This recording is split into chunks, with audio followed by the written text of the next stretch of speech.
Madame la Présidente, Madame la Première ministre, Mesdames et Messieurs les ministres, chers collègues, je prends la parole avec gravité et avec beaucoup d'humilité, notamment après la remarquable intervention du président Jean-Louis Bourlanges, dont je salue la hauteur de vue.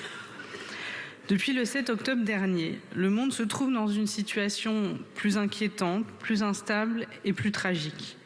La communauté internationale est abasourdie par le retour du terrorisme en Israël qui frappe la population avec une ampleur inégalée et par le cycle de violence aveugle qui s'ensuit.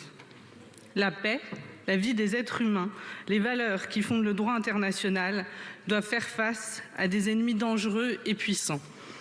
Des ennemis qui propagent la haine, qui fantasment et nourrissent de supposées guerres de civilisation. Dans cette situation, que l'on soit législateur ou membre de gouvernement, il nous faut toujours chercher la mesure, admettre la complexité et préférer la voie de la raison à la démagogie.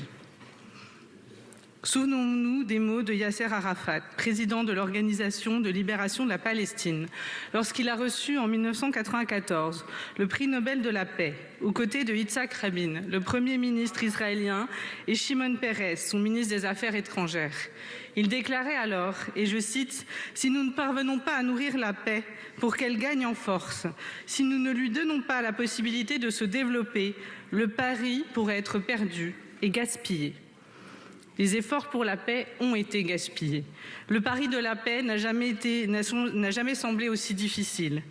Le retrait total des colonies en Cisjordanie n'a jamais eu lieu. Au lieu de cela, nous avons assisté à l'accélération sans précédent de son morcellement et à la multiplication par 4 du nombre de colons israéliens. Le droit des Palestiniens n'ont jamais été pleinement respectés. Au contraire, ils ont été expropriés de leurs terres, leur circulation a été restreinte et l'accès aux soins a été gravement entravé par le blocus mené par Israël depuis 2007. Le sentiment d'injustice s'est donc enraciné. La construction du mur a fini d'éloigner physiquement et psychologiquement les Israéliens et les Palestiniens. Le processus de paix s'est délité et tous ceux qui se revendiquaient les partenaires de la paix au niveau international se sont bercés d'illusions, en pensant que le conflit israélo-palestinien était devenu secondaire, que les souffrances des Palestiniens s'effaceraient, que la situation se banaliserait. Ils ont finalement détourné le regard, ils ont échoué. Et soudain, le 7 octobre dernier, le Hamas, ennemi de la paix, a commis une vague d'attentats terroristes sur le sol israélien. Le Hamas a perpétré un massacre de masse, 1400 morts, un acte de barbarie impardonnable. Des femmes, des enfants, des vieillards ont été exécutés, brûlés vifs. 200 civils ont été enlevés et sont toujours séquestrés. La France demande leur libération et nous l'espérons rapide. L'ensemble de cet hémicycle s'est levé pour condamner ces massacres et exprimer sa solidarité avec le peuple palestinien. Et je souhaite aujourd'hui lui redire notre amitié et notre compassion face aux souffrances qui l'étreignent. Je veux aussi dire notre admiration pour celles et ceux qui, en Palestine et en Israël, continuent de croire à la paix. Ils seront un élément déterminant pour une paix durable. Les attaques du Hamas étaient planifiées, préparées, et répondent à des objectifs précis. Terroriser le peuple israélien et isoler Israël par rapport à ses partenaires régionaux. En effet, il est possible que cette attaque ait été déclenchée pour affaiblir les accords d'Abraham, pour rendre impossible la reconnaissance d'Israël par l'Arabie saoudite et au final, impossible la paix au Moyen-Orient. Par sa vengeance aveugle, le gouvernement israélien tombe dans le piège tendu par le Hamas. Le respect des droits humains est le seul rempart face à la barbarie. Le droit à la légitime défense n'est pas sans limite. Le droit à la légitime défense ne justifie pas de commettre des crimes de guerre. Le droit à la légitime défense ne justifie pas d'affamer 2,3 millions de personnes, dont 1 million d'enfants. Le droit à la légitime défense ne justifie pas de les priver d'eau, de bombarder des écoles ou des postes de secourisme. 5000 Palestiniens ont été tués dans la bande de Gaza depuis le début de la guerre, dont au moins 1900 enfants. Le manque de carburant met en péril le fonctionnement des hôpitaux, met en péril les soins apportés aux plus de 14 000 blessés et la vie de 120 nouveau-nés prématurés actuellement dans des couveuses. En Cisjordanie également, les civils palestiniens font l'objet d'une violence meurtrière. 90 personnes ont été assassinées par des colons ou des soldats israéliens depuis le 7 octobre. Nous condamnons sans réserve les crimes de guerre commis par le gouvernement israélien. Les civils doivent être protégés, point. Il n'y a pas de mais possible. Rien ne justifie de faire mourir des innocents, qu'ils soient israéliens ou palestiniens. L'apathie à la souffrance de l'autre, la négation de son humanité sont les prémices des pires atrocités. La riposte du gouvernement de Netanyahou est inacceptable d'un point de vue moral et non conforme au droit. La France, dans l'Union européenne, doit être ferme face au gouvernement israélien et elle doit réaffirmer l'exigence d'une pause humanitaire et d'un cessez-le-feu. La France doit conserver une voix équilibrée. Aujourd'hui, cette voix est affaiblie. Mais quoi de plus normal? Ce week-end, la ministre des Affaires étrangères parle avec ses homologues au Caire, tandis que la présidente de l'Assemblée nationale se rend à Tel Aviv et elle porte des paroles qui nous semblent contradictoires. Le président de la République se rendra sur place uniquement demain, bien après son homologue américain ou allemand. La France est en retard, elle est brouillonne, elle est confuse et par conséquent, elle est inaudible.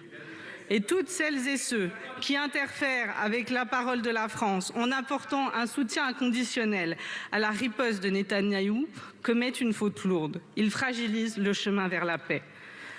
En tout premier lieu, la grandeur de la France doit être déjà de reposer une résolution au Conseil de sécurité de l'ONU en incluant la pause humanitaire qui, grâce notamment au travail des écologistes, est devenue la position officielle du Parlement européen et a été adoptée dans sa très grande majorité.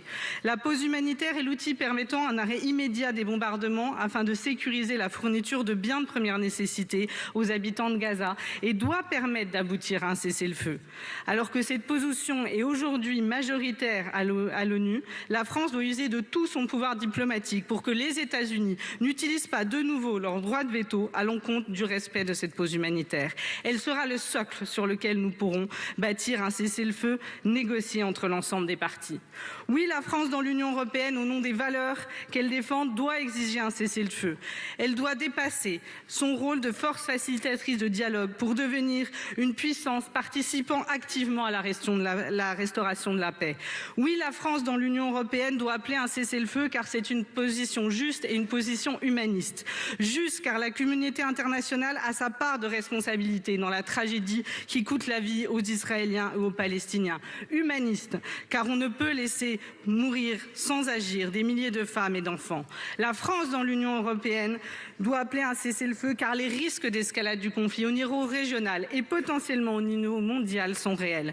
La France dans l'Union européenne doit appeler un cessez-le-feu car cette guerre nourrit celles et ceux qui veulent nous entraîner dans une prétendue guerre des civilisations.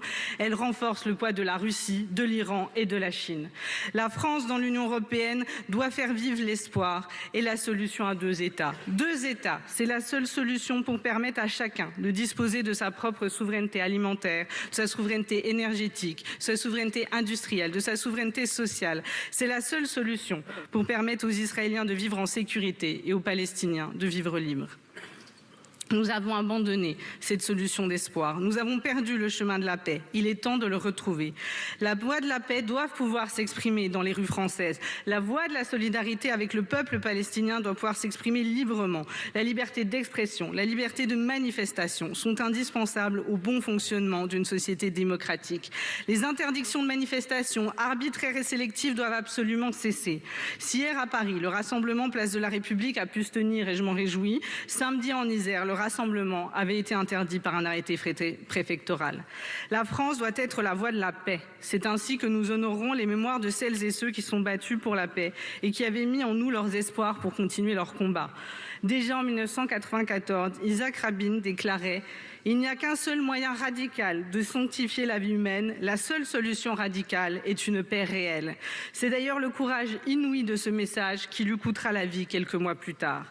Alors soyons les partisans de la paix. Oui, nous le savons, le chemin sera long, le chemin sera difficile. Il exige un engagement sans faille. Il exige d'être sans ambiguïté. Il exige un travail diplomatique acharné, un processus pour aboutir à la création de 2 États, pour que chaque enfant d'Israël, enfant de Palestine, puisse vivre leur vie, vivre leurs rêves à l'abri de la haine et de la mort. La paix n'est pas une invocation naïve. Elle est l'une des plus hautes réalisations de l'humanité, mais aussi l'une des plus fragiles. Chers collègues, mesdames et messieurs les ministres, la paix n'est pas un acte de foi, elle est un acte de courage.